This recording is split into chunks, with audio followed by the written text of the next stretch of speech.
Abusia for a idea as His Excellency John Dramani Mahama atumi asake eye maame Chief Justice get to Torkonoo Mageti say idea His Excellency atumi asake no kra na idea ECOWAS court so Edison Nsembi e de ababonten after the removal of our mother Mageti abusia yonko ne kokotie nsemo a ECOWAS court e de atuja after say His Excellency John Dramani Mahama asake eye maame na se wi na se ho adwunche bi abomoden na ya chere ya jihada so ebe media GH but modi aso be subscribe e dey amay be notification bell so for more political updates ya das sir Jebekaya John Dramani Mahama suspended former Chief Justice Yemami Gertrude Torkonoo no ya ade se o de Ghana ekokopie mu e wo de ECOWAS court se ECOWAS court enhwe na onka bi eman because ekwan a John Dramani Mahama ne NDC amanyukuo no ede no efaso no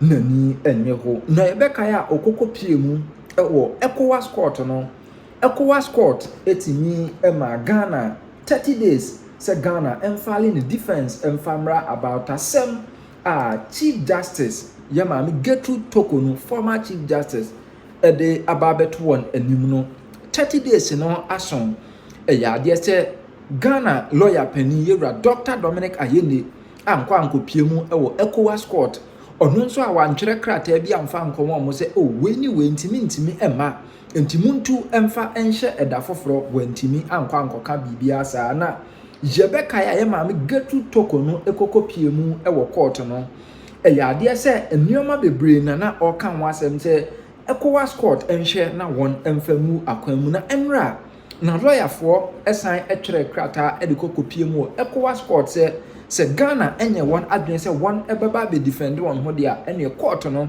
emfa atemwo emra na mawre mfise se court no ede atemwo eba jema me Gertrude Torkonoo ebetimi awini $10 million suit ede atia oman Ghana se yaba be file case ede atia mo se mumpo bibinti na mo ntimi amakra nka mo de momra mfa letter mra na meka bibi se ni se ntimi ama mo amfa ni anidie amfa ama ECOWAS court no me no eka say de wanhwa Ghana ebetumi atua $10 million ede ama former Chief Justice Yemami Gertrude Araba Isaba Saki Torkonoo. Former Chief Justice Gertrude Torkonoo is urging the ECOWAS court to deliver judgment in her favor, insisting the Attorney General has failed to file a response to the case within the stipulated time. Her lawyers today filed processes alleging the 30-day timeline provided in the rules for responses to be filed has not been complied with by the country. Let's take a closer look at the reliefs the former Chief Justice is seeking from the court in this fresh move. We know that on the first case, she says an order of this honorable court, which is the ECOWAS court, entering a default judgment in this suit in favor of the plaintiff or applicant, former CJ, due to failure of the defendant respondent, which is the government of Ghana, i.e. the Attorney General, to file a defense. And for such order or any other orders as this court may deem fit, right? But what really are the reliefs that former Chief Justice Gertrude Torkonoo is seeking? Her main concerns include the court's rules requiring responses to cases to be filed within 30 days. The Republic has failed to do so. This means that the Republic has abandoned the case, has not shown any interest, which is why she's asking that the ECOWAS court rules in her favor. Former Chief Sophia Kufu has condemned the manner in which Justice Gertrude Torkonoo was removed as Chief Justice of Ghana, warning the act, which she describes as unjust and deeply troubling, will serve as a bad precedent for the image of the judiciary. I'm very sad about it. It has really saddened me. And maybe in a way, I feel very distressed by it. Yes. In terms of the conclusion that was reached, where the matter has journeyed from, is the sadness as a result of the conclusion or you have questions about the procedure that took place before that? The sadness is about the whole process. My sadness is because as far as I'm concerned, it was a very unnecessary. We have been taken through a very unnecessary situation, and which, as far as I'm concerned, and that is my honest and candid view, this has so weakened the institution of the judiciary. It's not so much the individual who occupies their position. It is the institution. That is what I'm concerned about. I mean, what informs the conclusion that it's an unnecessary process? I mean, we have heard even government spokesperson make the point that a petition was sent, a committee in line with the constitution was set up, they've looked into the matter and they've come to a conclusion. Which aspect of it, what specifically makes that necessary? I think that, you see, there has always been something wrong with Article 146. And particularly with the procedure that it sets out, and especially as it regards the position of the Chief Justice. In the Ajay Chum case, I took the opportunity to reflect on that weakness that I noticed. And are these and these are not so, to me, they lack the gravity. They lack the gravity that would lead to a grave outcome, such as the removal of the head of an institution of justice. I've deliberately phrased myself that way.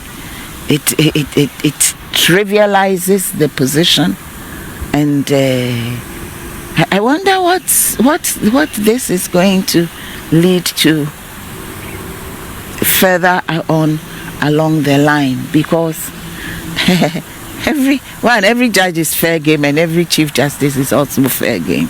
I mean, is that to suggest that you suspect there could be a ripple effect in that? Oh, definitely. Any matter? It's not suspect. I foresee, not tomorrow, maybe not next year, maybe not in 5 years' time, but along the line, yes, unless those provisions are dealt with effectively in a revised constitution. Maybe a more direct question. I have seen the letter that was written by the Secretary to the President to the former Chief Justice. And that's the other thing. A warrant, a person holding a presidential warrant, that's what the position is. You become Chief Justice because you have received a presidential warrant. You can receive all kinds of letters that you are hereby appointed, but if you don't have that warrant, does that make you Chief Justice? Yeah, okay. So if you're removing the person from the position, is it a subordinate who signs the letter? Is that the way it's supposed to be done? That's just by the way, food for thought. Yeah, but I've seen a warrant as well signed by His Excellency the President. So why are they showing us that one? I've been receiving all kinds of messages, and every one of them is only bringing out that letter. And in any case, is it polite? Is it proper that it should be a subordinate who writes a letter of removal to a Chief Justice? Really? The Charlotte Osei matter has been a big conversation right now, so I like to deal with it. Now, the Charlotte Osei one, yeah? What was it about? The Honorable Charlotte Osei had been appointed by the NCC, had been appointed by President Mahama to be the leader of the NCC, National Commission on Civic Education. And she had done quite a good job. They had engaged her at that time in those days through the media. And I could tell, and anyone who engaged her could tell that she's a woman of ideas. That's you get that from Charlotte very quickly when you talk to her. She's a woman of real ideas. Now, after that, she was now appointed after Afarijan retired. And you know that Afarijan retired after the election petition of 2013, where it was felt that he was not able to discharge himself in a way that was loved by everyone before the Supreme Court. Nonetheless, he retired. And so there was a lot of tension in who becomes the next Electoral Commissioner, if you like, chairperson of the Electoral Commission. Charlotte Osei was appointed. Now, as soon as Charlotte Osei was appointed, there was a bit of constellation here and there, you know, within the MPP ranks about the person who had been appointed, and I took a personal interest in the matter. So I decided to talk to key MPP people. I'm talking about, this is about 2014, you know, to talk to important MPP people about why Charlotte Osei was a problem. And they told me something significant, and I share with you today. I never shared it publicly, even though I'm not going to mention names, but you can get the story. They said to me that they had been looking at the Nigerian election of 2015. If you know that Nigeria voted in 2015, we voted in 2016. They always vote. They are voting in 2027. We are voting in 2028. So the Nigerian election had delivered one of the purest elections in Nigeria. And so the Nigerian Electoral Commissioner, I can't remember his name now. Those of you remember, please send me a text.